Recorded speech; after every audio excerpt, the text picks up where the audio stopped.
The Roadhouse is sponsored by Speedy's Industrial Coatings in Ozark, Missouri. They do media blasting, powder coating, big or small, they do it all. Tell them the Roadhouse sent you. Today on the Roadhouse, I'm going to finish this little project of mine, which is taking way too long. I'm going to finish the roof of the 67 Impala. And what I'm doing here is I am using a paint scraper to get most of that cardboard that's been there for the last 50 years, scrape it off, sand it down with a wire wheel that's off of my screwdriver, and then I am going to pour 15 it and then insulation so I can get this project on a little bit further down the road.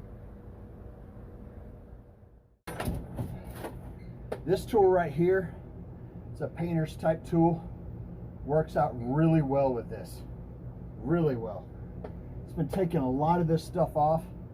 Now, most of this stuff, most of one side I took off a couple years ago, and it was a pain in the butt, terrible.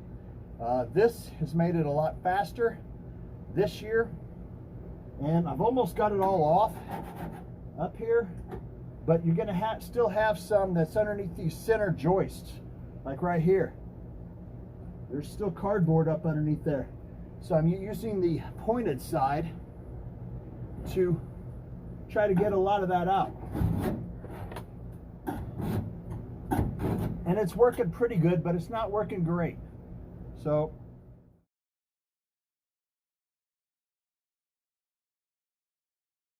you have an air hose to blow yourself off, it's going to help you a ton.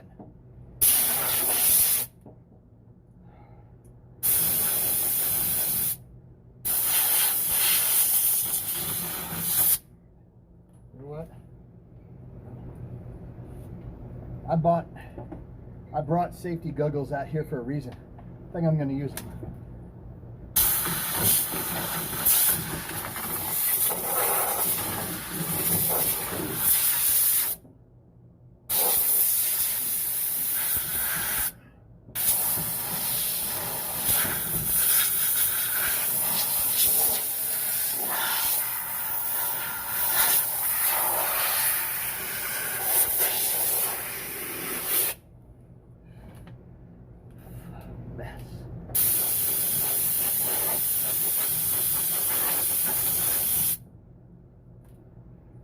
Oh, freaking nasty. 50-year-old cardboard. It's nasty. A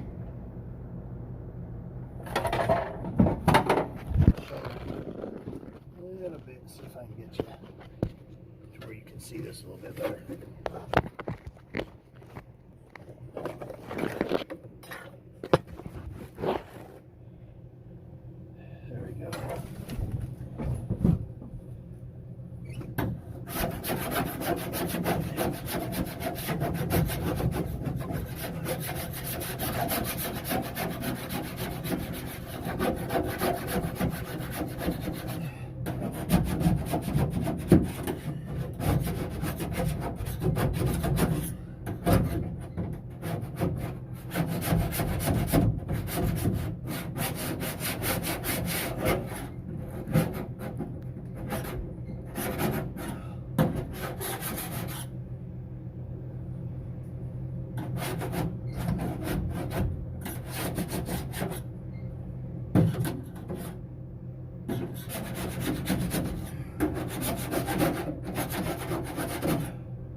The air tool gets out a lot of the stuff that you can't get out.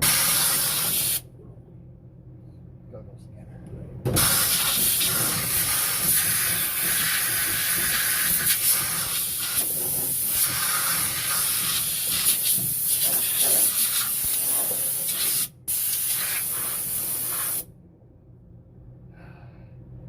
This is terrible stuff.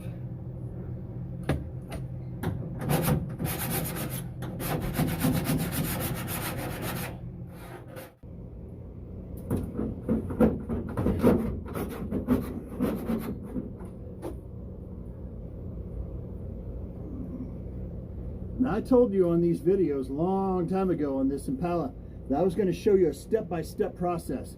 This is not exactly the funnest step-by-step process, but it is one that you're going to enjoy later on the line when you're putting this modern insulation in your roof, especially for a hot rod power tour.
Alright, this is no fun. It's getting done though, so I'm pretty happy about that. Still got a spot right here I need to get out. The spot's over here. But for the most part, this is really working really well. I am not knocking this tool down whatsoever at all. I think I got this at Lowe's. It's a Purdy brand, P-U-R-D-Y brand. Works great. Love it. It's gonna make it so much easier than that dang little wire wheel on the back of my screwdriver. Yeah, it was taking forever with that. This is really working. You're thinking about how dirty you're gonna get.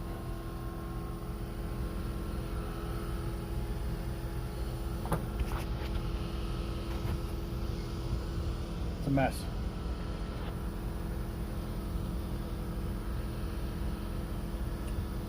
Mess.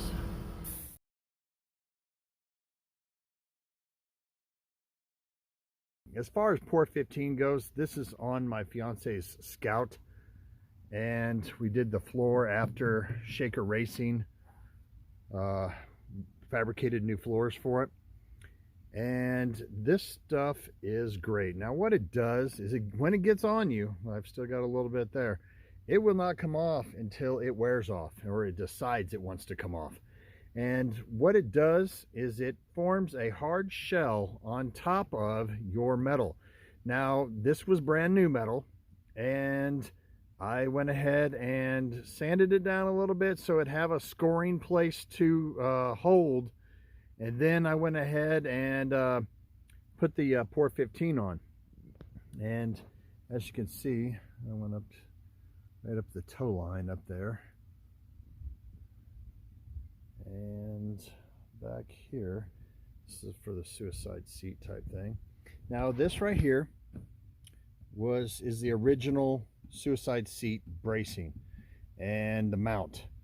And it had some rust on it, and it was a little bit of flaking. This is really pretty thick stuff, so I went ahead and I took a wire brush, sanded it down, or not sanded down, but went ahead and wire brushed it down, knocked off any loose stuff, used a brush to get it all out of the way, and then used the Port 15 stuff and went ahead and put the Port 15 on.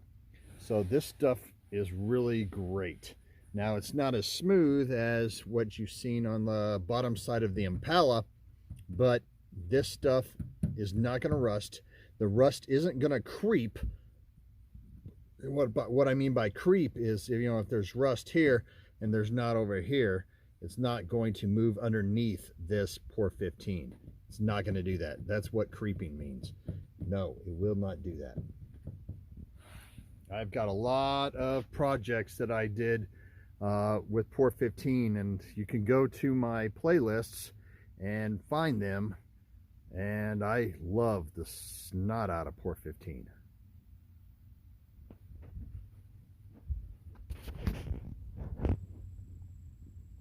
Underneath here,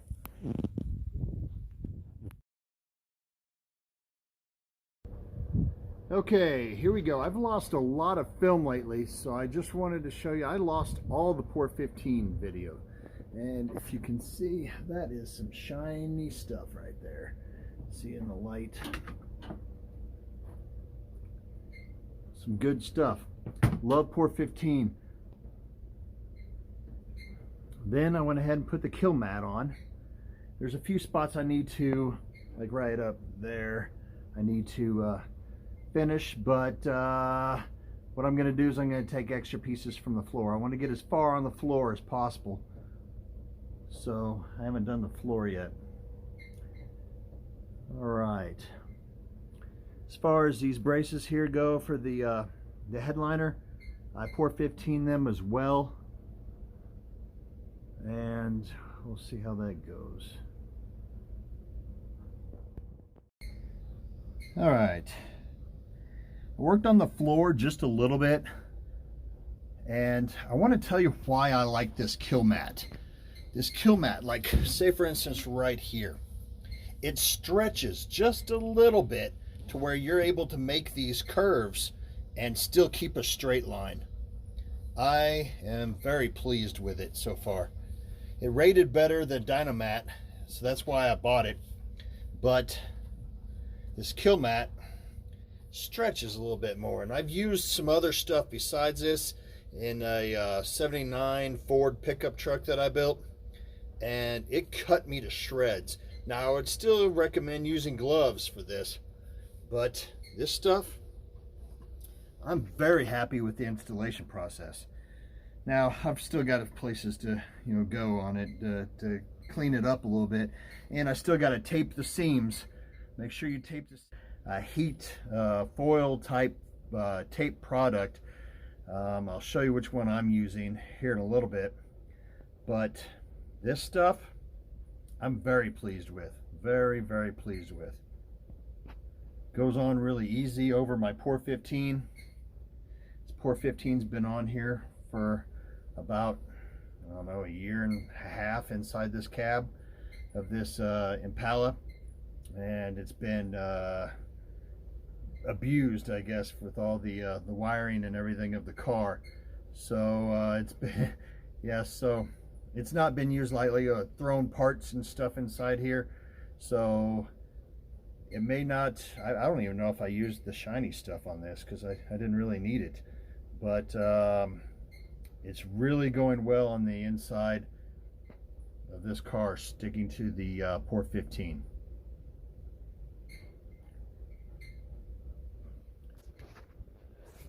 I guess you can see up there on the back of the firewall. I'm going to go ahead and get that done once I get all this stuff done up here. That way I have a safer place to lay in. All I did to use this, or to put this stuff down, is use glass cleaner with paper towels. That's all I did to clean it up. You know, brushed any dirt away or whatever, vacuum it out. But then after that, just spray it down, wipe it down, and place and stick. Really like this Kilmat.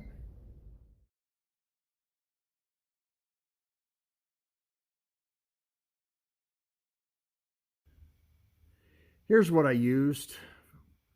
Here's what I'm using for my taping the seams of the Kilmat. This is a brand by Henkel, and there's the numbers for it. UL181B-FX or 00-03239-01. I've used this on about 4 cars now, so it does work. Once again, I'm sorry about the video I lost regarding the Port 15. I got a lot of videos where I have done the Port 15, so you might want to take a look at those as well. Appreciate it. So today on the Roadhouse, we got the roof of the 67 Impala. We got it sanded down. We got the Port 15 put on it, let it dry, and after that we put the Kilmat insulation in. Worked great on the roof and everything, loved it. Then we went to the floor in the Impala. We went ahead and did the passenger right up underneath where the Holley Terminator system is at. Got all that done because the Holley Terminator system is coming back. I will tell you this, the reason I've had a lot of people ask me why we were not at Hot Rod Power Tour, and I have to tell you this, that ECU for the Holley, it didn't work. So we had to send it back to them to get a new one. So we're waiting for it to come back. It took a very, very long time for this to happen. I'm guessing it's because of the beer flu, but it knocked me out of another power tour. So we're going ahead and getting a lot of little stuff done. So when it does come back, we can go ahead and install it, get the car started, pull it out of the shop, get some brake lines flared and put together, and what else? We've already got the drive shaft made. I'm not sure if I put that in a video. Got the drive shaft made for it. Took the car to the drive shaft place so I could make sure that it was done right, and I'm glad I did, because it was a little bit different, because this, for whatever reason, I do not know, the 4L65E transmission has a different yoke on it than the 4L60E transmission, so I'm really glad I took it to get it done. And what else? We are moving along on this thing. I'm getting stoked again because you all just finished the Hot Rod Power Tour, and I'm looking at everything that you guys did, and I'm super stoked to do this next year and do a lot of miles before the whole thing takes place. Now, I saw that a lot of people on the Hot Rod Power Tour this year had issues with rear ends, and I am gonna make sure that my stuff is done. I don't know if it was because of the heat, whatever it was. There's a lot of y'all that had issues with your cars, and I want to make sure that all my little bugs are worked out, and stuff that I might not be able to foresee is fixed. So hopefully next summer I will be ready 5 months before this thing ever happens. So I appreciate everybody for watching, liking, subscribing, and as always, if you're right or hard, Don't put her away wet. When you put her away wet, got all sorts of issues. Thank you.